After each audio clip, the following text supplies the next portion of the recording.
नमस्कार, मैं गोपाल मंडल। मेरा यूट्यूब चैनल लाइफ मेकर में आपका स्वागत है।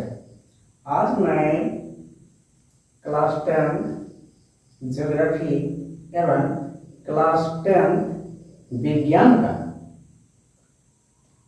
आज चैप्टर के बारे में चर्चा करेंगे और दोनों चैप्टर एक दूसरे से संबंधित है और दोनों चैप्टर का विषय वस्तु एक है। तो दोस्तों, आज हम देखेंगे कि ऊर्जा के स्रोत या साधन क्या है।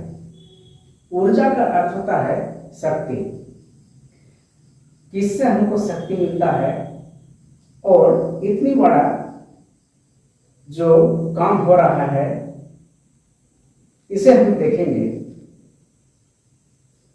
सारी दुनिया में जितने सारे फैक्ट्रियां चल रही है, जितने सारे गाड़ियां चल रही है, जितने सारे काम हो रहा है, मनुष्य का हो, जीव जंतु का हो, सबके लिए ऊर्जा की आवश्यकता होती है।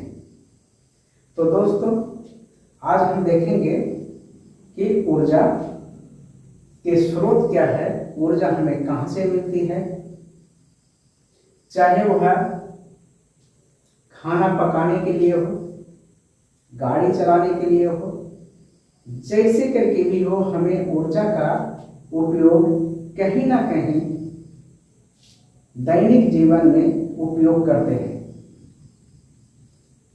तो दोस्तों, ऊर्जा वही है जो कुछ करने के लिए, कुछ कार्य संपन्न करने के लिए ऊर्जा की आवश्यकता होती है, वो शक्ति प्रदान करती है। तो शक्ति प्रदान करने वाले जो वस्तुएं हैं, तत्व हैं, उन्हीं तत्वों को हम ऊर्जा के स्रोत या साधन कहेंगे, जिससे ऊर्जा उत्पन्न होता है, जिसे शक्ति मिलती है, जो शक्ति प्रदान करता है।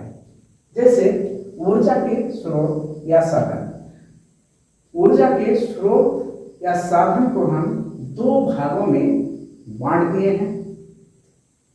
जैसे परंपरागत ऊर्जा साधन। परंपरागत ऊर्जा साधन वह है जो साधनों को सदियों से, प्राचीन काल से, पुरानी युग से उपयोग करते आ रहा है। ऐसे साधन को, ऐसे ऊर्जा के स्रोत को हम परंपरागत ऊर्जा स्रोत कहते हैं। और यह परंपरागत ऊर्जा स्रोत से हमें प्रदूषण फैलता है और इससे प्रदूषण फैलता है, इसलिए इसका उपयोग हम लोग को सोच समझ के करना चाहिए। और यह जो साधन है, परंपरागत ऊर्जा जो स्रोत है, इसका भंडार सीमित है, इसलिए इसका उपयोग हमें सोच विचार करके करना चाहिए। जैसे परंपरागत ऊर्जा साधन, जैसे कोयला, खनिज तेल या पेट्रोलियम, प्राकृतिक गैस, ये सारे परंपरागत ऊर्जा साधन हैं जो सदियों से इसका उपयोग होती आ रहा है। लेकिन इनका भंडार सीमित रहने के कारण